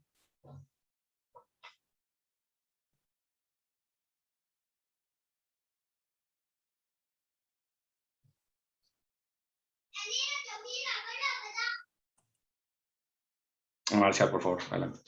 Es un comentario, recuerdo, es comentario, no es pregunta. Un profesor hace muchos años, en una clase de filosofía del conocimiento, nos daba un aforismo latino que decía verba omnia ferunt, las palabras lo soportan todo, para ayudarnos a distinguir cómo en la ciencia física, en el conocimiento de lo físico, sí aplica el principio de no contradicción, pero en las expresiones verbales no. O sea, puede expresarse algo contradictorio, ¿no? O sea, tú puedes decir círculo cuadrado, pero no puede suceder un círculo cuadrado. Y esto respecto a la frase que ponías de lo aquí escrito es falso. Es de razón. O sea, ¿por qué? Porque lo expresado verbal, lógicamente, como puro ente de razón, pues sí permite una contradicción. Se puede expresar, se pueden decir contradicciones, pero no pueden existir contradicciones. Digo, es un comentario, nada más me vino a la memoria esa expresión. Y hacer una lámina, nada más, perdón si es un poco repetido, o sea, nada más por confirmar bien. Ahí hablas de que la ciencia es un conocimiento evolutivo. No, dices que la naturaleza evolutiva. Nada más por precisar, o sea, o bueno, tener presente el alcance y bueno, que lo vayamos viendo en el diplomado, donde los hechos, o sea, la naturaleza como hecho, obviamente puede tener mutación, puede tener devenir y todo, pero no es exactamente lo mismo decir o entender, no sé qué tanto lo quieres precisar o si lo puedes recordar. ¿Qué diferencia hay entre decir que la naturaleza es un conocimiento evolutivo, o sea, lo vamos conociendo mejor o lo vamos conociendo distinto, a decir, no, es que lo que conocemos realmente cambia? Lo menciono porque en el caso específico de la teoría de la gravedad y la teoría de la relatividad, ¿no? Lo que parece no es que la ciencia cambie, sino, o sea, vamos, el hecho no cambia, lo que cambia es que conocemos mejor el hecho. A ver, hay dos presiones ahí, muchas gracias. Una cosa es las características del fenómeno o realidad a conocer, en efecto, y otra cosa es las características de mi conocimiento sobre esa realidad, ¿no? Yo puedo tener una visión dogmática o reduccionista o prejuiciada o ideologizada, mi visión, ¿no?, sobre una realidad que no es así, ¿no? Una realidad que es múltiple, que es variable, que es plural. Yo puedo tener una distorsión en mi conocimiento de una realidad que es de otra manera. Y al revés también, yo puedo pretender tener una visión plural de una realidad que es inamovible, ¿no? Entonces son diferentes cosas, la característica de mi conocimiento y la realidad de conocer. Yo de lo que hablaba en esta diapositiva era de, a ver, si hiciéramos un elenco de histórico de interpretaciones globales de la realidad, hay momentos en los que la naturaleza o la realidad física se ha interpretado como un gran reino, donde hay un gran rey o agente rector y los demás son súbditos. En la antigüedad así se interpretó la realidad. El sol era ese gran rey y todos los demás dependíamos del sol para las cosechas, para las estaciones, para las guerras. Es decir, había una dependencia de un principio rector. Y era una manera de interpretar la naturaleza muy explicable porque el entorno cultural de ese momento de alguna manera hacía muy cercana esta visión. Era un momento en el cual los regímenes políticos eran en función de una figura, en particular una autoridad. Es una manera alegórica de hablar de la naturaleza o metafórica de hablar de la naturaleza que se sostiene un cierto tiempo, unos ciertos siglos, y que luego es sustituida por interpretar la naturaleza como un libro. Deja de ser un reino, la naturaleza parece ser un libro que tiene un lenguaje, tiene un texto, son los fenómenos, tiene un lenguaje, que son las leyes, tiene un lector, que es el ser humano, tiene un autor, y por tanto tiene un mensaje, está dirigido con algún sentido, y entonces esa nueva metáfora fue muy popular a principios de la Edad Media. Durante muchos siglos coincidió con la otra metáfora de la naturaleza como un gran reino. Cuando la naturaleza tomada como un reino llegó incluso hasta el Renacimiento, esta visión, y no cambiaba porque, ¿qué se sabía después del Renacimiento, ya en la Edad Moderna? Pues que el Sol no era el que giraba en torno a la Tierra, sino que la Tierra giraba en torno al Sol. ¿Y cómo es que funcionaba esa metáfora antes y después? Porque en los tiempos de la antigüedad, donde el Sol giraba en torno a la Tierra, los reyes no eran sedentarios, andaban de aquí para allá ganando batallas. Era natural que el principio rector se moviera, porque en la realidad que nos rodeaba, el rey se movía. Cuando después del Renacimiento y la Edad Moderna se sabe que el Sol está en el centro y es la Tierra la que gira en torno a él, coincide con que los reyes hacen más sedentarios, mandan gente a los embajadores, ellos ya no se meten a ganar las batallas, etc. Bueno, pero esa figura fue cayendo y fue más popular la del libro. Y eso permitió hablar de que había un gran libro, la naturaleza, que de alguna manera entraba en sintonía con el gran libro de la Escritura, ¿no? La Biblia era el libro de la Escritura, que decía cuál era la historia del mundo, el autor, el final del libro, de la historia, etc. Y el libro de la naturaleza que hacía coincidir. Y luego esa visión se sustituyó por la imagen de la naturaleza como un reloj, que fue el mecanicismo. No es un libro, no es un texto, no es hecho por ningún autor de nada, es un mecanismo con partes, criterio de interacción y un todo resultante, ¿no? Invariable en el tiempo. Bueno, ese tipo de imágenes van siendo cada vez menos imágenes y más descripción. O sea, la imagen del reloj ya no es una descripción tan alegórica como la del libro o como la del reino. Porque la del reloj, o sea, es que la naturaleza tiene partes y tiene criterios de interacción. O sea, hay menos inventiva ahí y más descripción. Bueno, hasta que en el siglo XX ya se pretende dar una visión, una lectura ya sin recursos alegóricos. O sea, ¿qué rayos es la naturaleza? Y se asume que es un gran sistema complejo. Es un sistema complejo en el sentido de que no hay ningún fenómeno natural aislado de otro. O sea, todos están interactuando en un contexto común. De ahí viene el principio mariposa, ¿no? Si lo que sucede en un sitio tiene influencias en otro, porque todo está interconectado, pero es un gran sistema complejo, evolutivo, adaptativo.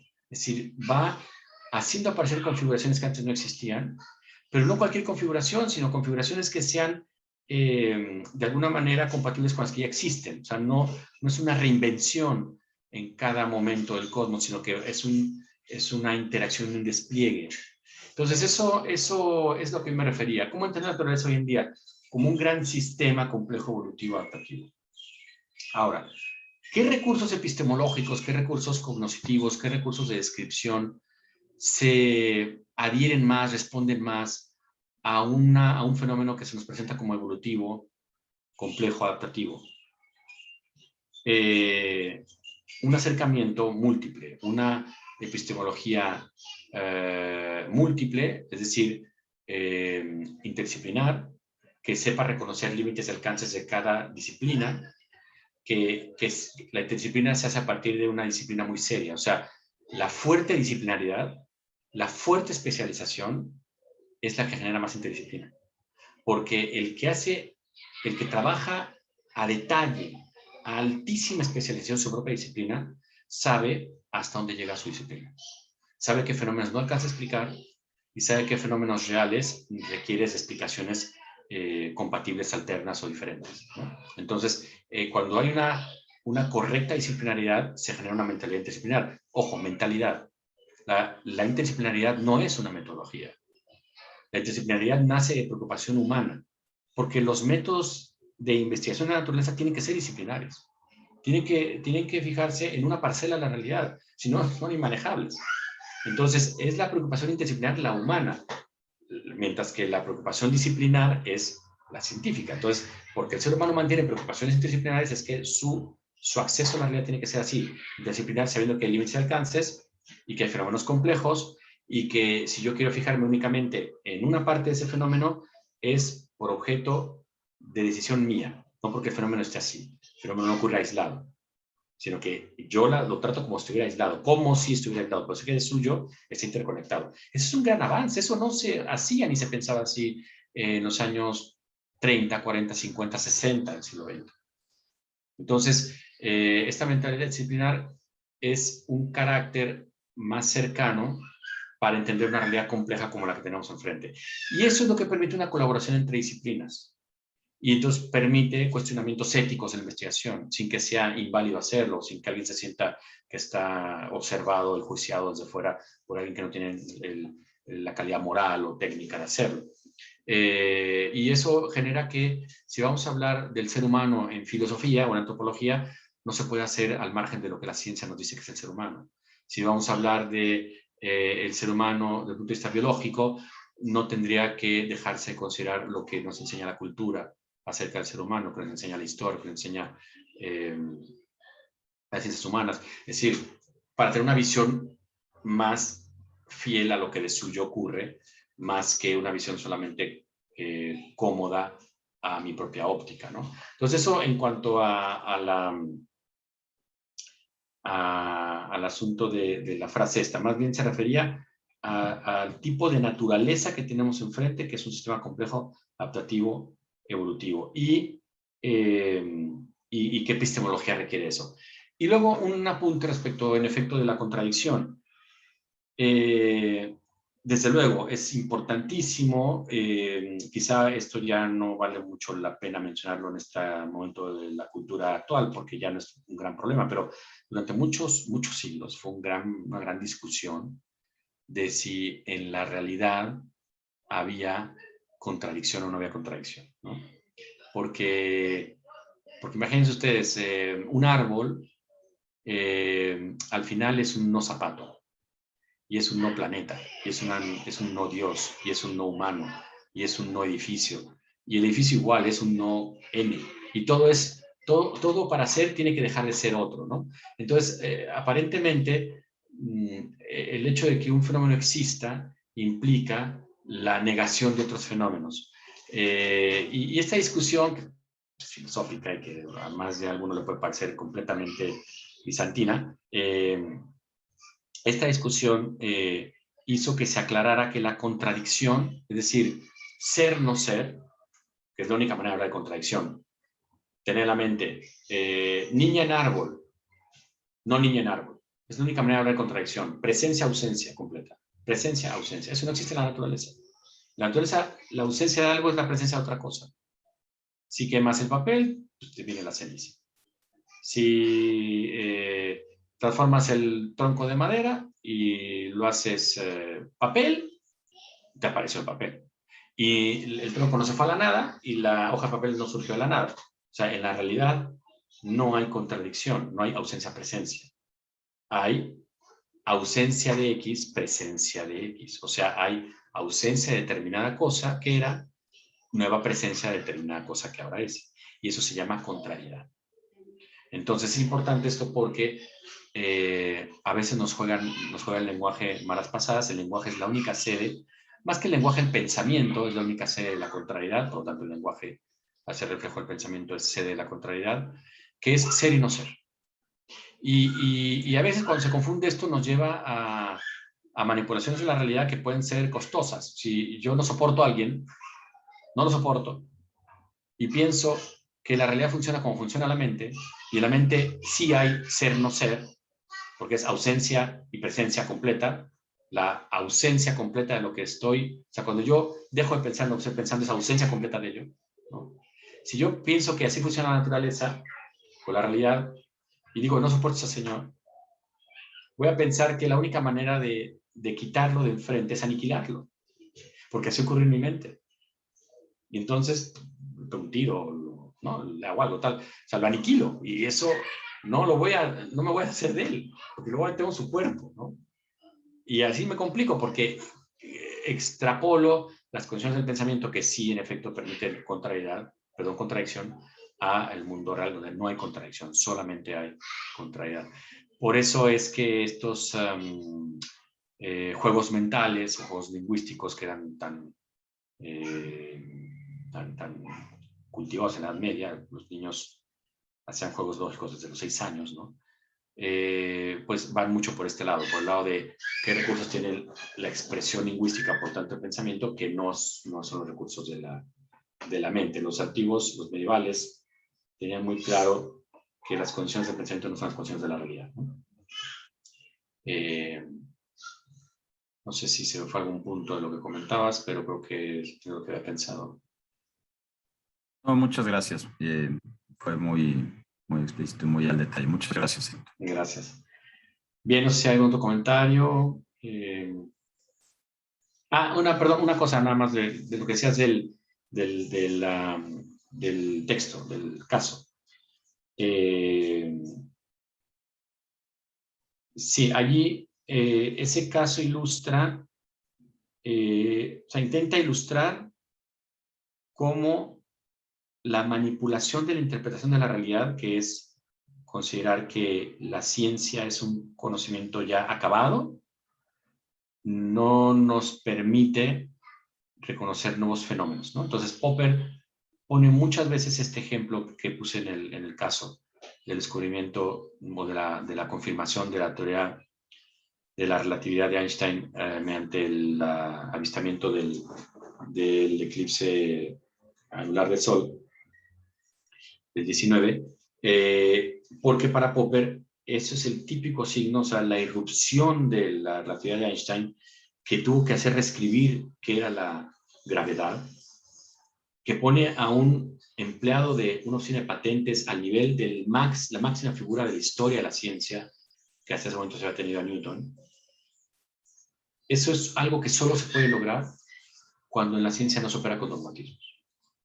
Porque gracias a esa apertura se tuvo la capacidad de intentar probar si es verdad que la gravedad tenía que ser otra cosa, pero no una fuerza instantánea que se extiende por todo el cosmos porque viola el límite de la velocidad que es la luz. Entonces, eso abre la posibilidad de, bueno, ¿qué rayos es la gravedad entonces? Y como dice la lectura, bueno, pues se permite esta confirmación de que la gravedad es una distorsión del espacio-tiempo. Pero en efecto es un texto que intenta ilustrar las condiciones necesarias de la interpretación para que de verdad responda a las condiciones de la naturaleza, ¿no? Tú decías, bueno, ahí cambió el modo de entenderla, la naturaleza se mantiene. Sí, desde luego. Porque lo que estamos hablando es de la naturaleza de la gravedad. En los tiempos de Einstein, donde se hizo este descubrimiento, no se sabía que el cosmos evolucionaba. De hecho, Einstein, la solución de las ecuaciones de Einstein del cosmos, de alguna manera preveían que debiera haber un conocimiento, un universo dinámico en expansión, pero él no estaba de acuerdo con esa idea. Y entonces metió una variable que fue una manipulación, que fue de hecho, esa constante gravitatoria que mantenía esa supuesta expansión en equilibrio. Entonces, lo que tenía que ser un universo estático, no dinámico. Serían otros pensadores como Lemaitre, como Hubble, que hablarían de una expansión del cosmos y que después harían que Einstein reconociera que fue el peor error de su vida haber propuesto esa supuesta constante, porque al final el cosmos todo lo que apuntaba era a que era un cosmos dinámico, no un cosmos estático. Pero claro, este problema no está en la mesa cuando se trata del asunto de la gravedad, porque para ese asunto no es preponderante. O sea, el punto de la gravedad puede resolverse con un cosmos estático o un cosmos dinámico. Entonces, no es nada más que no haya cambiado el universo, solo cambió la manera de interpretarlo. En este problema sí, pero después tuvo que cambiar la manera de interpretarlo porque se dio cuenta que el cosmos era otra cosa de lo que se pensaba que había, ¿no? Hay un cambio también en la concepción de cosmos, ¿no? Bien, no sé si hay algún otro comentario, pregunta. Hola, buenos días. ¿Qué tal? ¿Me escucha bien? Sí, perfecto, gracias. Ok, nada más con respecto a un texto que estaba de los que vienen en el módulo, quisiera hacer una pregunta muy básica porque no me queda muy claro. ¿Cómo es que la naturaleza humana la conciben como no naturalista y naturalista? A ver, ¿ese texto es referente a qué? Es el de filosofía de la naturaleza humana. Sí, pero ¿de qué tema es? ¿Del tema 3? Es del, bueno, es el que encontré en el primer tema. Si quiere le mando, ajá, es un artículo en PDF. ¿Me puedes dar el título del artículo? Así tal cual se llama, Filosofía de la Naturaleza Humana. Ya, ¿y el autor? Viene Alfredo Marcos. Ya, no sé ya si sé, lo haya descargado de alguna otra. ya sé. No, ya sé de qué se refiere. Este es el del material de apoyo. Así. A ver, más bien este texto de Alfredo Marcos se refiere más bien al tema siguiente, que es el de la concepción del ser humano. ¿Okay? Okay. En la concepción del ser humano vamos a ver cómo hay visiones que se entienden como visiones naturalistas y visiones no naturalistas. Ajá. ¿Qué es una visión naturalista? Adelántame un poquito, ¿no? ¿Qué es una visión naturalista? Es una visión que interpreta que el ser humano únicamente se explica en función de lo que nos arroja la investigación biológica. O sea, no hay más ser humano que lo que las ciencias biológicas nos muestran, ¿no? Y que fenómenos que aparentemente no responderían solo a la biología, como la creación de cultura, como el lenguaje simbólico, como la comunicación de emociones, como la manifestación de una cierta trascendencia, etcétera, serían explicables por una dinámica evolutiva, por dinámica cerebral, por dinámica que se relaciona con adaptación al medio, con sobrevivencia, así que es la visión naturalista. Una visión no naturalista del ser humano es una visión que pretende que hay en el ser humano fenómenos que hacen pensar que el ser humano no solamente es una realidad que se explica a partir de su materialidad, ¿no? Pero bueno, eso se verá en el tema siguiente, pero esta lectura de apoyo, eso habrá que corregirlo, más bien tiene que ver con el tema 2, que habla de la naturaleza del ser humano, ¿no? Okay. Gracias. Gracias. Bien, no sé si hay otra cosa. Bueno, pues estamos ya sobre el tiempo. Muchas gracias por la paciencia que tuvieron de este error mío del horario. Y bueno, nos vemos entonces para el tema 2 el próximo jueves y sábado. ¿De acuerdo? Pues muchas gracias. Muy buen fin de semana y que esté muy bien. Hasta luego.